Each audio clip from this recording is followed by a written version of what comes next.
प्रिय छात्रों, कैसे हो? आशा है स्वस्थ होगे, खुश होगे। आज फिर शून्य से शिखर तक की यात्रा में अंकों के रंग बिरंगे खेल के साथ अगली श्रृंखला शुरू करते हैं। पहले हमने देखा ये क्या है, रेनबो, इंद्रधनुष, और इसके कितने रंग होते हैं? 7 रंग होते हैं। और हमने कहाँ तक पढ़ा? 5 तक। देखते हैं। 1, कौन सा कलर? रेड। 2, कौन सा कलर? ऑरेंज। 3, कौन सा कलर? येलो। 4, कौन सा कलर? ग्रीन। 5, कौन सा कलर?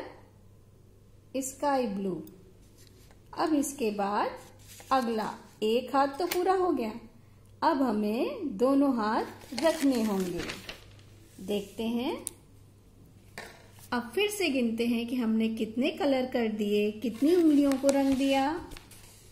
पहला रेड, दूसरा ऑरेंज, तीसरा येलो, चौथा ग्रीन, 5वां स्काई ब्लू, और फिर अगले हाथ की एक उंगली, ये अंगूठा, ये दोनों अंगूठे अगर हम मिलाते हैं तो हमारे हाथ इस तरह आ जाते हैं। तो ये अंगूठा लिया हमने और इसको हमने इंडिगो यानी नीला, इंडिगो रंग में इसे रंग दिया।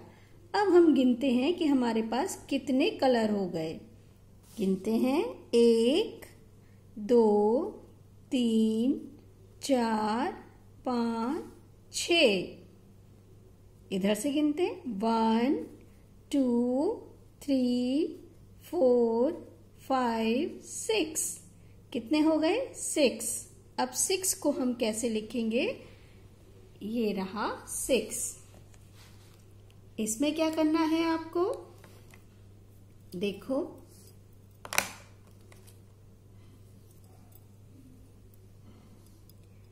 एक अर्ध गोल बनाना है और उसके बीच में एक गोल बना देना है। वही है, अंक वही हैं, आकृतियां वही हैं, और उसी से हमको सब कुछ सीखना है। SIX 6 यानी 6। और ये कलर कौन सा है? इंडिगो, INDIGO,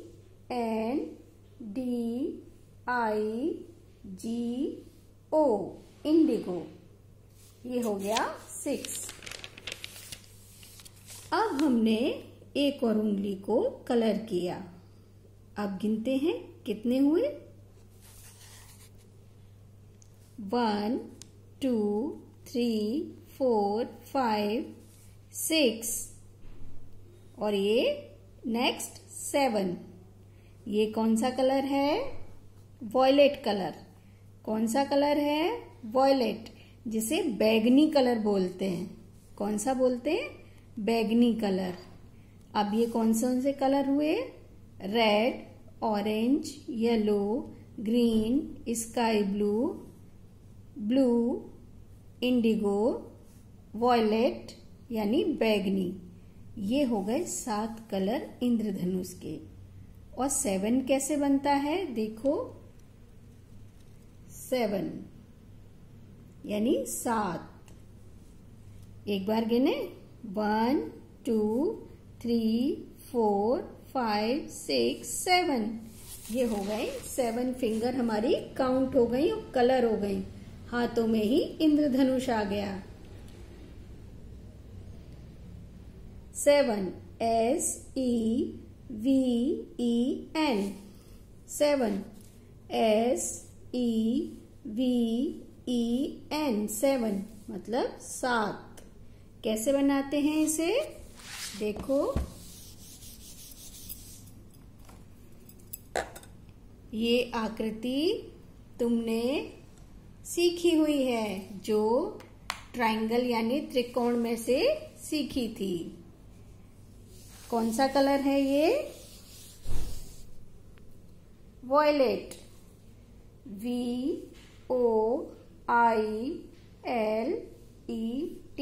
वॉयलेट, जिसे बोलते हैं बैगनी कलर। अब इंद्रधनुष के 7 रंग पूरे हो गए। अब काउंटिंग तो आगे भी है, अभी तो हमारी और भी उंगलियां बाकी हैं। देखो, अब अगली उंगली हम रंगते हैं एक सुंदर से कलर से, जो बहुत बच्चों को पसंद आता है, वो है पिंक। कौन सा कलर? पिंक।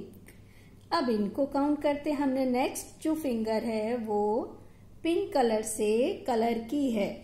देखो 7 कलर हो गए हमारे, और ये नेक्स्ट यानी पिंक, यानी कितनी हो गए? अब काउंट करते हैं। 1 2 3 4 5 6 7 8। क्या हो गया? 8। कितनी काउंटिंग हो गई? 8। एक बार फिर से करते हैं। 1 2 3 4 5 6 7 8। कितने हो गए? 8। एक बार कलर फिर से रिकॉल करते हैं। Red, orange, yellow, green, sky blue, indigo, violet, pink. और 8 को कैसे लिखते हैं? देखो, ये रहा 8। कितना आसान। सारी आकृतियां वही हैं, कुछ भी अलग नहीं है। इसको कैसे लिखेंगे? एक शून्य ऊपर, एक गोल और एक गोल नीचे, बन गया 8। क्या बन गया? 8। EIGHT,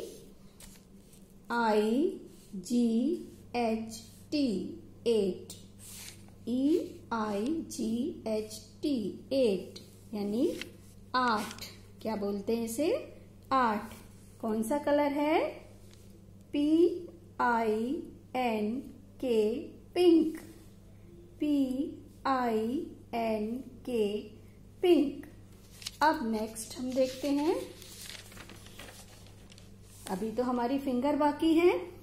देखो, हमने नेक्स्ट फिंगर को कलर किया है, जिसे देखो किससे मिलता जुलता कलर है। ये बहुत पसंद है बच्चों को खाने में। सोचो और मुझे बताना फिर। अब हम फिंगर काउंट करते हैं। 1 2 3 4 5 6 7 8 9। कितनी फिंगर हो गई कलर हमारी? 9। और ये कलर कौन सा है? ब्राउन, जिस कलर की चॉकलेट होती है। कौन सा है? ब्राउन। कौन सा कलर? ब्राउन। एक बार फिर से गिनते हैं। 1 2 3 4 5 6 7 8 9। कितने रंग हो गए? 9 रंग हो गए। कैसे लिखते हैं 9 को? ऐसे। कैसे बनाएंगे इसको हम? देखो, एक शून्य बनाएंगे, गोल बनाएंगे, और उसको नीचे लाकर UL की तरह जोड़ देंगे, जैसे आकृति में सिखाया गया है। NINE, 9। NINE, 9। 9 को क्या बोलते हैं? 9। क्या बोलते हैं? 9। कौन सा कलर है? Brown. BROWN, brown. BROWN, brown. अब इससे आगे की गिनती, ये प्रॉब्लम है। अभी क्या करना है देखते हैं। लास्ट 8 फिंगर हमारी बची है, इसको हम कलर करेंगे। किस कलर से? ब्लैक कलर से। ये लास्ट फिंगर हो गई। फिंगर काउंट करते हैं। कैसे कैसे काउंट करेंगे? काउंट करते हैं, पहले कलर काउंट करते हैं। Red, orange, yellow, green, sky blue, indigo, violet, pink, brown, black. अब काउंटिंग करते हैं। 1 2 3 4 5 6 7 8 9 10। फिर से करते हैं। 1 2 3 4 5 6 7 8 9 10। कितने हो गए? 10। अब 10 को कैसे लिखेंगे? ऐसे। पर अब ये है, अब तक जो संख्या थी वो सिंगल थी, ये डबल कैसे हो गई? सोचने वाली बात है। इसे मैं बताऊंगी कैसे ये डबल हुई और कैसे इसमें ऐसे 1 वापस आ गया और कैसे इसके पीछे 0 लग गया। इसको क्या बोलते हैं? 0। इसको क्या बोलते हैं? 1। अब ये दोनों क्यों यहां पर आए? अब तक तो सिंगल सिंगल डिजिट थी, अब ये डबल कैसे हो गए? इसको हमने किस कलर से किया है? ब्लैक कलर से। इसको क्या बोलते हैं? TEN 10। TEN 10 क्या बोलते हैं? 10। 10 कौन सा कलर है? BLACK, black. BLACK, black. अब हम समझते हैं कि हमारी संख्याएं ये किस तरह ऐसे बदल गए। देखते हैं।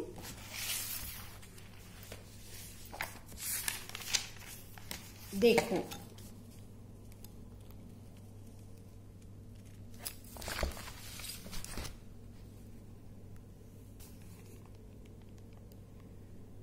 ये हमारे पास 1 था, तो हमने 1 को इसी तरह लिख लिया, सिंगल। इसमें कोई प्रॉब्लम नहीं है।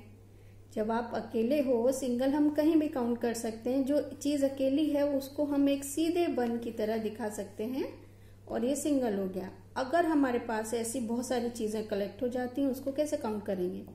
उसके लिए हमें कोई सिंबल रखना पड़ता है, ऐसा सिंबल जिसको सब समझ सकें। जैसे अब ये 1 और 1, 2 1 हो गए। अब इसको कैसे समझेंगे? अब ये तो 2 हैं, तो इन्हें हम एक साथ लिख सकते हैं। जब बहुत सारे 1 इकट्ठे हो जाएंगे तब हम कैसे लिखेंगे? ये समस्या आएगी।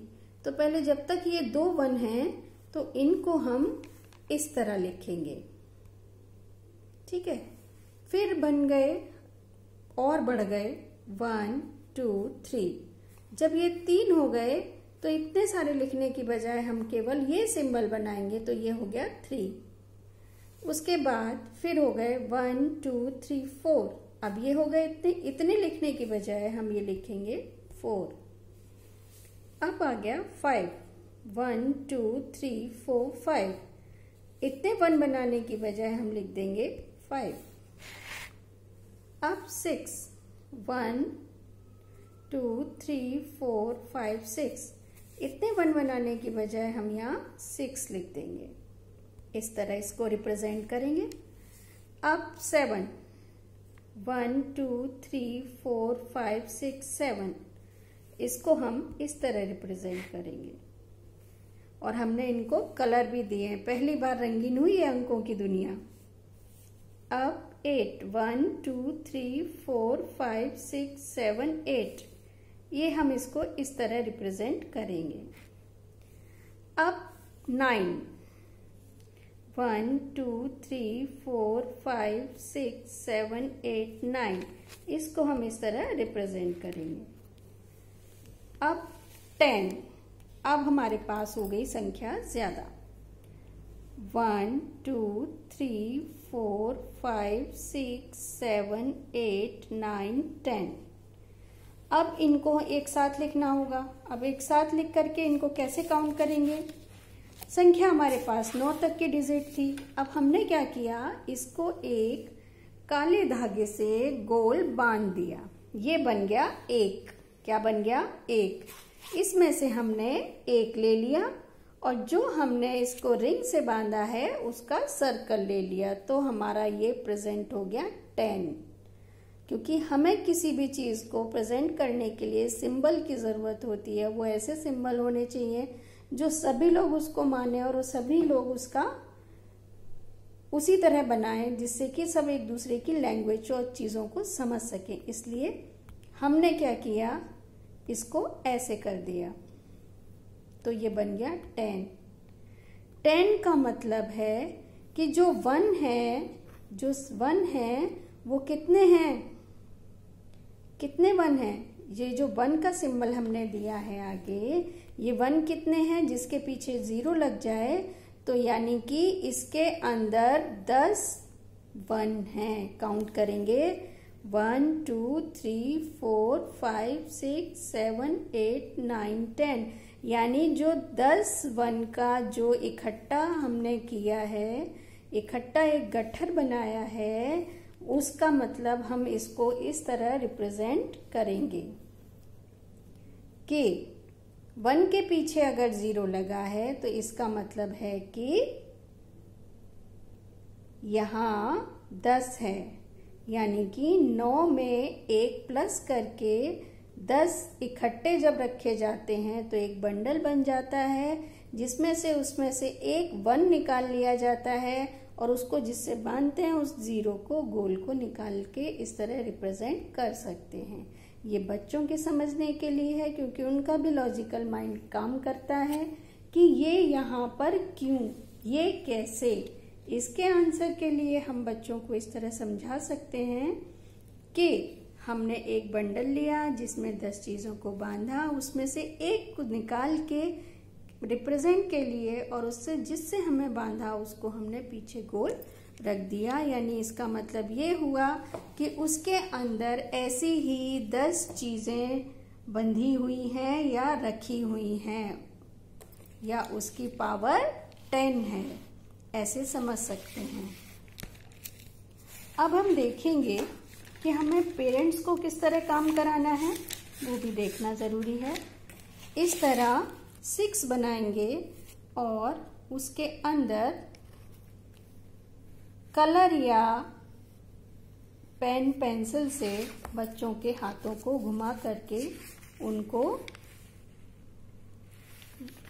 बनाना सिखाएंगे। इस तरह 7 बनाएंगे, 7 के अंदर भी इस तरह फिलअप कराएंगे आप कि किस तरह बच्चों का हाथ सेट हो जाता है, उसके बाद ही वो बेहतर वर्क कर सकते। इस तरह 8 बनाएंगे और 8 के लिए प्रैक्टिस कराएंगे और 9 के लिए भी प्रैक्टिस कराएंगे बना करके, ताकि बच्चों का हाथ और उसके मस्तिष्क में जो फिगर है, जो आकृति है, वो बहुत अच्छे से सेट हो जाए। क्योंकि बहुत ज़रूरी है आकृतियों का सेट होना। इसके लिए मैं फिर से कहूँगी कि जिन लोगों ने आकृति ज्ञान नहीं देखा है या आकृति ज्ञान की प्रैक्टिस बच्चों को नहीं कराई है, उनके लिए आगे की पढ़ाई थोड़ी मुश्किल हो जाएगी। इसीलिए मैंने आकृतियों को उनके परिवेश से जोड़ा था, ताकि बच्चों की तर्क शक्ति काम करती है कि ये आकृति यहाँ पर ऐसी क्यों बनी है। उन्हीं आकृतियों का उपयोग करके हमने हर विषय में सिंबल बनाए हैं और उसी सिंबल से हम एक दूसरे की भाषाओं को, लैंग्वेज को, चीज़ों को समझ पाते हैं। ये तर्क बच्चों को क्लियर होना चाहिए।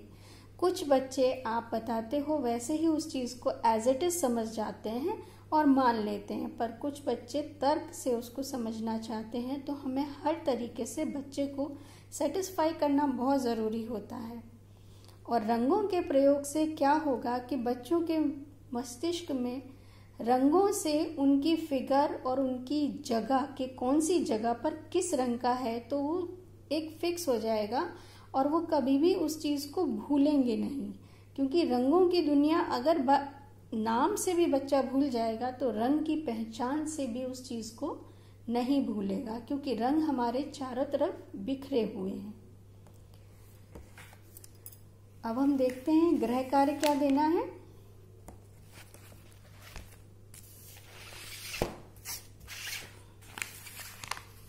ये गृह कार्य है। रंगों से ही जोड़कर बच्चों को गृह कार्य कराएं, क्योंकि जो रंगों का असर उनके मस्तिष्क पर होगा वो बहुत अच्छा होगा, उसको वो भूलेंगे नहीं। इसी तरह हम 6 बनाएंगे एक लाइन छोड़ करके 6, ये ब्लू कलर से है, और 7 को पर्पल यानी वॉयलेट कलर से बनाएंगे, और 8 को पिंक कलर से बनाएंगे, 9 को ब्राउन कलर से बनाएंगे, और 10 का 1 चूंकि रेड में ही है तो रेड में ही रहेगा, और 0 को ब्लैक से बनाएंगे। इसमें एक चीज और करनी है कि रंगों से जरूर बच्चों को ज्ञान कराएं कि कैसे क्या उनको करना है और किस तरह हम किन चीजों को प्रेजेंट कर सकते हैं। मेरा फिर से निवेदन है, जिन्होंने अब तक का कार्य नहीं किया है या आकृति ज्ञान नहीं किया है, बच्चों को वो पहले प्रैक्टिस कराएं, उसके बाद ही इन चीजों को कराएं। अब मैं उन बच्चों को, जो बड़े बच्चे हैं, उनको 1 से लेकर 10 तक की स्पेलिंग हिंदी में और इंग्लिश में लिखना आना चाहिए। रंगों के कलर, 10 रंगों के कलर इंग्लिश और हिंदी में आना चाहिए। और जो छोटे बच्चे हैं, जो आकृति ज्ञान से लेकर पढ़ाई कर रहे हैं, वो 1 से लेकर 10 तक का होमवर्क करेंगे। इसी के साथ हम आज का ये श्रृंखला कंप्लीट करते हैं। आशा है आप स्वस्थ होंगे, निरोग होंगे, घर पर रहें, खुश रहें। नमस्कार।